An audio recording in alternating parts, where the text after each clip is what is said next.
So now we are going to do the compression test. Basically what I've done, I disconnected the injectors.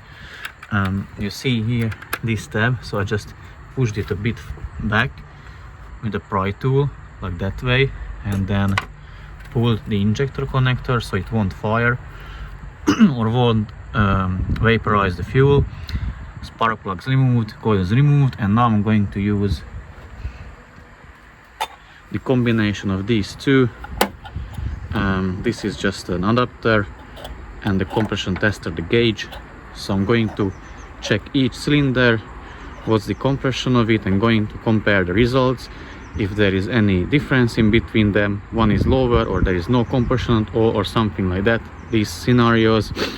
And yeah, so let me do the compression test.